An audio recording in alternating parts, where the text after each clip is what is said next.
Hello, hello, hello. Welcome back to Space Engineers on the Xbox on the Series X for this tutorial.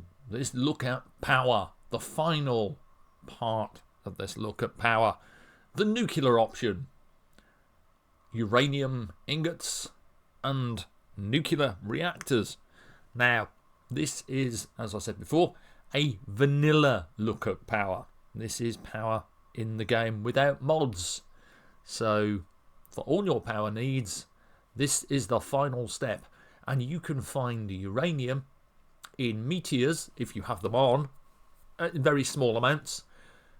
If you're using a mod, you can get small amounts of uranium from the synthetic materials mod, and if you're doing it without mods, well, you need to build a ship and go looking out there beyond the planet in space.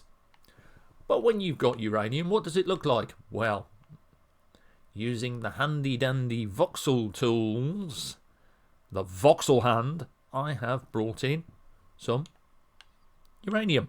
So this is what you're looking for right here.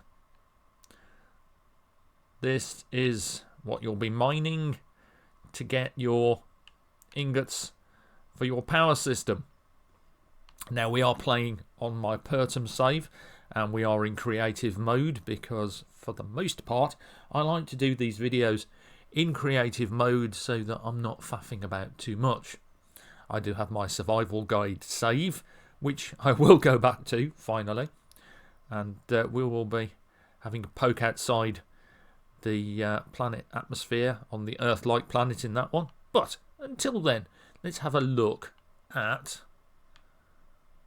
uranium fuel and the power situation with the reactors. So let's just pop open my build menu by clicking in the left stick, and if you don't know how to do any of this, don't worry, you can look at my channel. I have a huge selection of videos.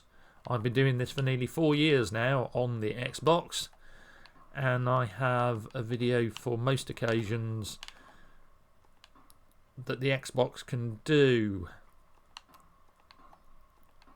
Obviously I don't have videos on scripting or anything like that because we simply cannot handle that on console.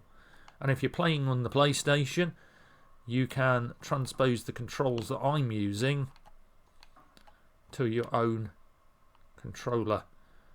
And if ever you need to do that, just let me drop a save. This is the regular save. If I want a quick save, I hold down both bumpers and press X. There we are. A platform to which we can look at a couple of power options. So, first of all, let's have a look at what we've got. We have a large grid, small reactor, a large reactor, and the warfare reactors, which are functionally the same, they just look different. So let's stick with the vanilla. Here's your small reactor. And then just in the corner over here, the large reactor. So our small reactor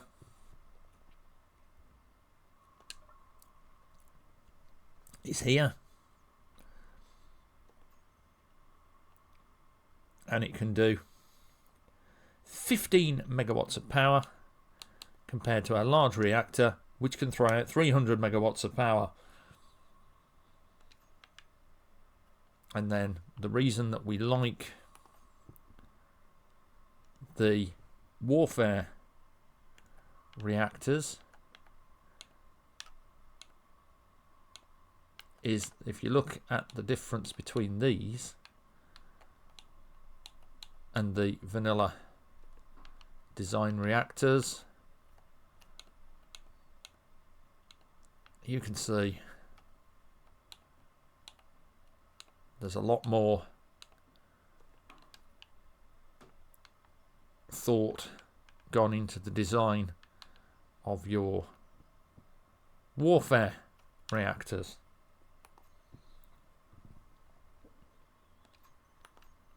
Let's just let's get rid of these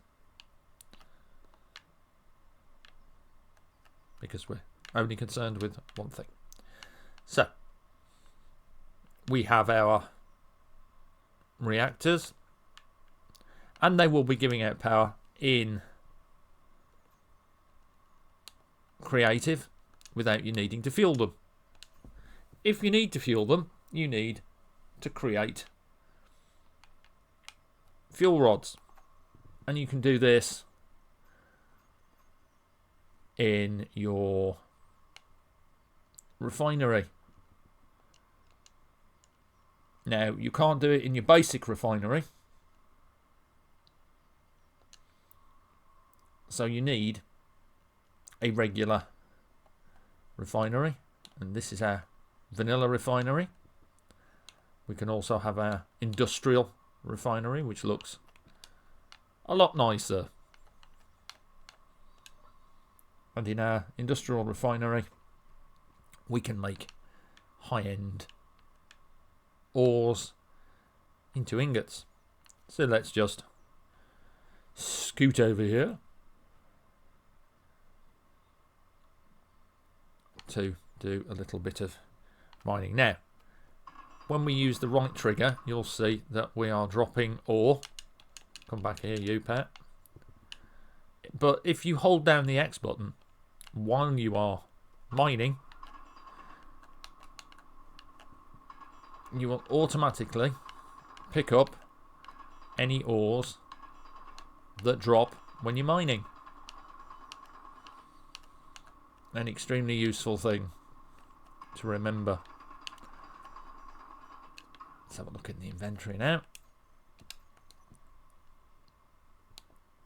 So we've got some stone, and we've got 309.16 kilograms of uranium.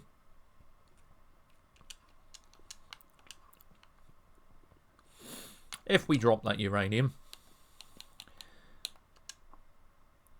into our refinery, you will see that it is going to take some time to refine this into uranium ingots.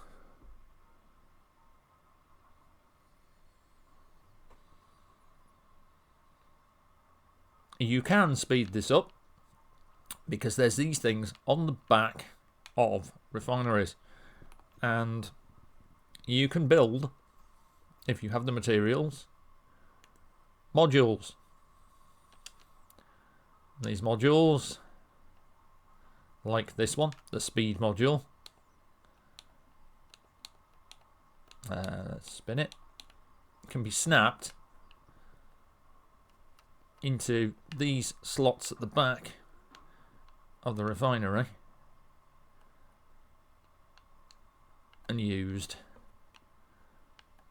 to do things like boost the speed, but you can also boost the yield. So with 4 slots, you could, in theory, boost the speed twice and the yield twice. So you're getting more bang for your ore. So now we have uranium ingots. Our uranium ingots would go into our reactor.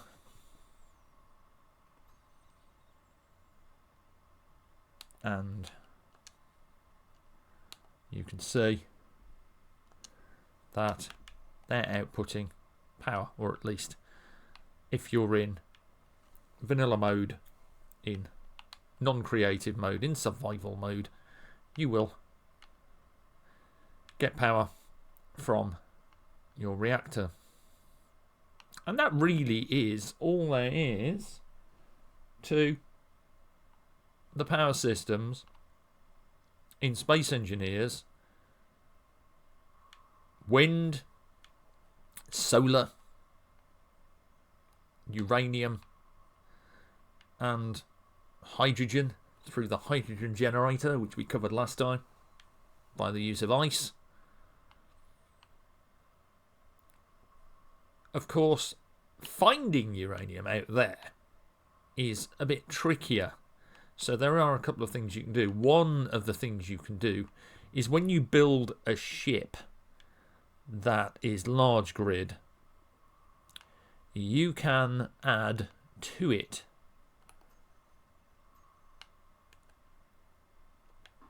so let's just expand this a little.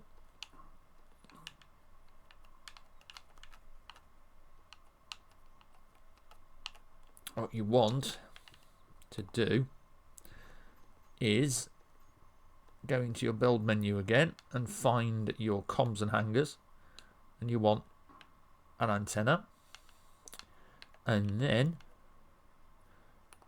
you want to come across again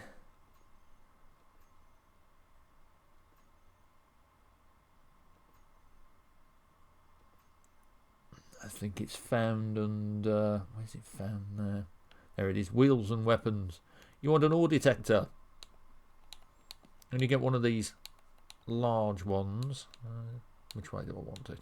You know what? Have it facing that way. So, a large ore detector. Let me just make sure that we are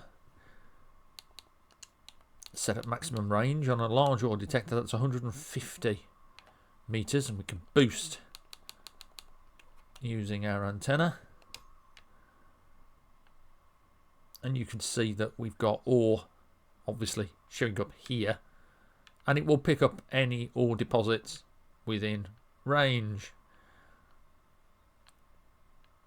So that will help a ship find ore out there in space, but there is another way to extend your view range when you're looking for ore, and that is to come along to your advanced systems and grab, let's make sure this is orientated the correct way, get close enough to it. Right, you see the light here is at the top. We don't want that, so we want that there. And now if we pretend this is our ship and we pop in a control seat, press X to use it, then push up on the D-pad, find the camera and choose view. Now when we press up on the camera, we can view, and we can change our zoom level by holding both bumpers down and pushing the left stick backwards and forwards. And if you're in a ship looking at asteroids, you can zoom right in and see if there's any of that lovely uranium, that dark patch that we looked at the start of this particular video, there and then. And that is all you need to know about finding uranium, using uranium, and power in Space Engineers, especially in the vanilla game. As I said, there are mods, there's solar, there's all sorts, and obviously you can't use wind power on a planet that has no atmosphere. So you're going to have to get used to using solar power, or work up to the end game ores, which will allow you to get uranium. That's it. That's pretty much all I can talk about with power in Space Engineers. So next time we'll be doing something else, and until then, it's good to be back. I should have sorted out my technical problems now. There was a problem with this laptop and OBS, And that was the primary way that I record Space Engineers these days, since Twitch became unreliable and the voice was cutting in and out. So fingers crossed things stay as they are, and you'll see a new video from me fairly shortly as I get back into the swing of things. Until then though, stay safe, have fun, enjoy the game, loads more to come from me and Keen Software. Keep your eyes on the skies. Great engineering to everybody, and I will catch you definitely very soon in the next one. Bye for now.